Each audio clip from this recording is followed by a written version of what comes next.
그때 얼마 모았다 했지? 30살에 1억이었나? 네, 네. 30살에 1억이라고 약간 어그로를 좀 끌었었는데요. 그거에 대해서 또 엄청 궁금해 하셔가지고 댓글 반응이 와 강과장도 지독한데 이쪽도 지독하네 뭐 이런 얘기도 있고 끼리끼리 잘 만났네 뭐 이런 얘기도 있고 그 어그로에 대해서 좀 해명을 좀 하시고 얼마나 모았는지 몇 살부터 모았는지 뭐 돈 모으다 현타 온 적 없었는지 그런 거 하면 될 것 같아요. 언제부터 사회생활 시작하셨나요? 일단 대학교 4학년 때부터 시작했으니까 2015년 9월부터 16, 17, 18, 19 이제 5년 꽉 채워가는 거네.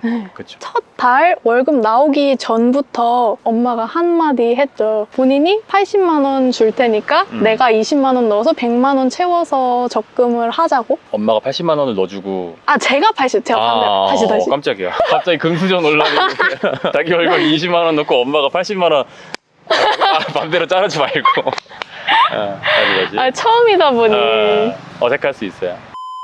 제가 그때 초봉이 1,800이었어요. 진짜? 2015년에? 네. 되게 낮았네. 제가 선배한테 이 회사 어떨지 보여주면서 연봉을 보니까 되게 낮긴 하다 이러는 거예요. 그럼 한 달에 150이고 세금 떼면은 뭐 135? 한 135만 원. 네, 저는 마인드를 약간 고쳐먹었어요. 그래, 배우면서 돈까지 받는다 이렇게 위로를 하면서 다니니까 되게 즐겁게 다니긴 했는데 그게 사회초년생이라 또 가능할 수도 있는 그런 마인드인 것 같기도 하고. 이 자식이 이쪽에 앉는 게 나을 것 같아. 제 얼굴에 나가는 거는 수요 없는 공급이라. 그래서 이제 주변에서도 너무 적다고 말은 했지만 그래도 저는 밥벌이 한다는 거에 대해서 그냥 감사한 135만 원. 네. 그치, 사실 초년생 때는 뭐 135만 원 되게 큰 돈이라고 느껴지지.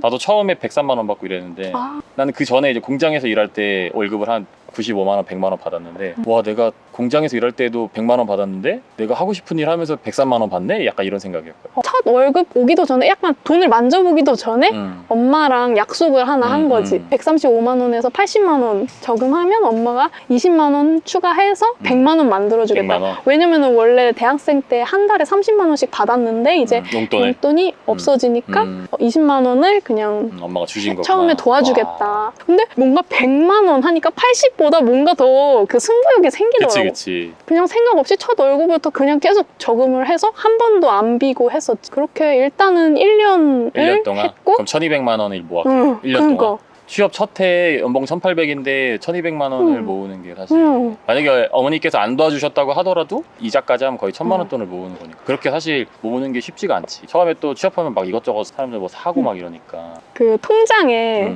딱 1000만 원 넘게 딱 그 0000 찍힌 그걸 딱 보니까 그치. 약간 이거다.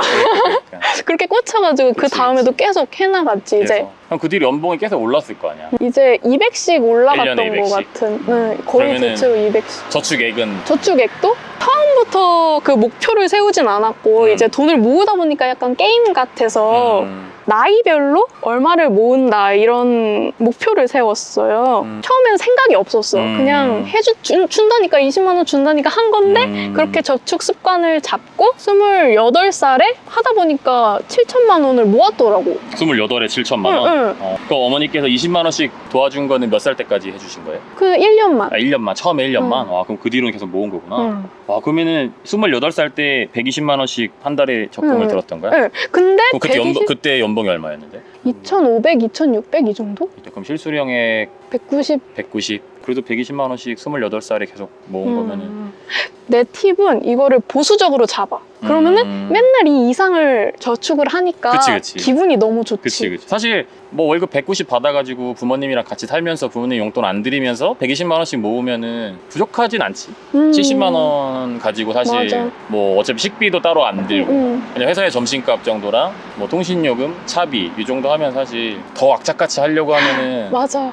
저축 총액을 지금 다 합치면은 지금 막 쫙 완전히 퍼펙트하게 한 거 아닌데 9,000원 그때 같이 계산해보니까 넘었더라고. 9,000. 30살에 이제 1억은 올해 안에 1억까지는 되겠네.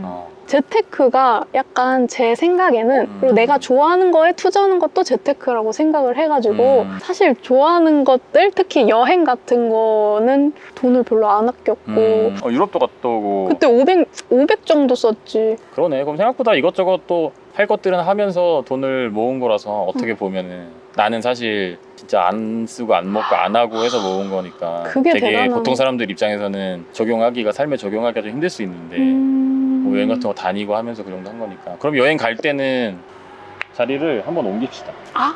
지금 저쪽에 보니까 좀 밝은 것 같은데 저기 둘이 앉고 카메라 저기다 놓으면 될 것 같거든. 가보자. 가서 여행부터 얘기를 할게요. 네, 원래는 자리를 옮겨서 계속 녹화를 하려고 했는데요. 뭔가 좀 장소 문제 때문에 녹화를 못하게 되었습니다. 오늘 못다한 이야기는 다음에 따로 영상으로 만들어 보도록 하겠습니다. 해외여행 갈 때는 어떤 식으로 돈을 모아서 갔는지, 뭐 돈 모으다가 현타 올 때는 어떻게 했는지, 돈을 모으면서 조금 자잘자잘한 노하우들, 그런 것들 모아서 영상으로 한 번 더 만들어 보도록 하겠습니다. 사실 영상을 보면서 조금 현타가 오시는 분들도 계실 거예요. 저도 주변에 보면은 이렇게 부모님께 매달 막 몇십만 원씩, 100만 원씩 막 보내드리는 친구들도 있고, 자취를 하게 되면은 사실 돈 모으기가 훨씬 힘들잖아요. 그런 여러 가지 상황에 있는 사람들 중에서 한 가지 부류라고 생각을 해주시면은 될 것 같고요. 그냥 부모님과 같이 살고 있는 대한민국의 30대 초반의 어떤 사람은 그냥 이렇게 돈을 모으고 있구나 정도로 봐주시면 될 것 같습니다. 영상을 보시는 분들 중에서 뭔가 절약을 좀 잘 해나가고 있으시고 적당히 부를 조금씩 불려나가고 있는 그 현실적인 범위 내에서 저축을 잘하고 재테크를 내가 조금 잘 해나가고 있다라고 생각이 드시는 분들은 메일로 사연 보내주시면 제가 영상으로 따로 소개를 하던가 아니면 제가 직접 찾아가서 대화를 하면서 제가 뭐 커피도 한잔 사드리고 인터뷰하는 시간을 갖도록 하겠습니다. 네, 그럼 오늘도 대한민국 어딘가에서 열심히 일하면서 돈을 모으고 계시는 많은 분들을 응원하겠습니다. 다음에 유자씨 나머지 영상으로 찾아오겠습니다. 감사합니다. 슬레이트 쳐야겠다. 하나, 둘, 셋.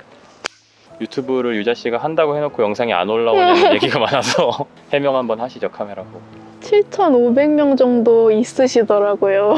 업무상 바빠가지고 아마 당분간은 못 올라올 것 같고 제가 적응하고 여유가 생기면 나중에 찾아뵙도록 진짜 죄송하고 고맙고 여러분 존버 하시면 언젠가는 영상이 올라갈 겁니다. 회사 일에 조금 더 열중하고 싶어서 영상을 2개 올려놓고 염치 없이 유튜브를 좀 쉬기로 했습니다. 아마 한동안은 영상이 안 올라가지 않을까 싶은데 존버 타다 보면 언젠가는 올라오지 않을까. 일단